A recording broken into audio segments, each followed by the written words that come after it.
Now let's begin creating some content on our home page. We're going to be creating a website about New York City. So what I'd like to do in the beginning here is to insert a headline.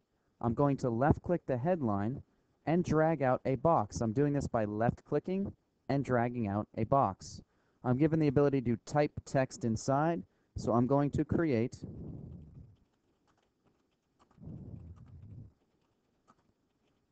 "Welcome to New York City." I choose OK. You see that the headline is shown across the top, and just like with the buttons, we can change the style of the font. Now I have my basic choices above. If I'd like to expand those, I can, and choose my different styles. Again, we're going to keep with the look and feel of the website that we've made. I'm going to left click this A. I can also choose to change any of my fill effects if I'd like to, where I can put a glow onto the text itself. I can transform the size of the text if I'd like to. I can put it on a curve if I'd like to, or make it angled. Let's go ahead and choose this curve angle. Now when I've created my headline, you're going to notice that my headline has shown up in the object list. Let's go ahead and rename this headline so we know it's talking about Welcome to New York City. I right-click on headline, I choose rename, and we're just going to type this to, say, welcome. Now we know that this object is referencing the Welcome to New York City.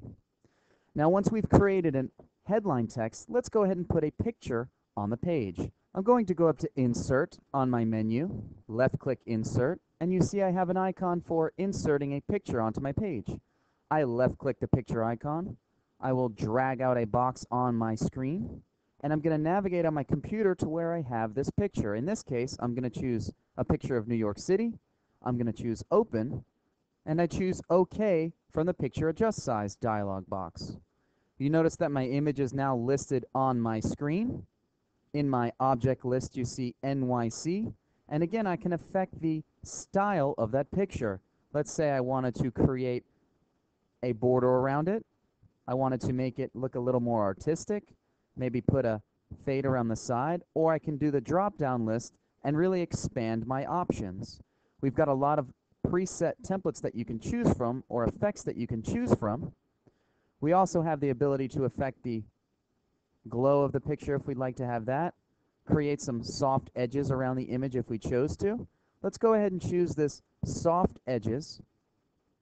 Now you see this has automatically edited this picture, so we have some great editing capability inside of Mediator itself.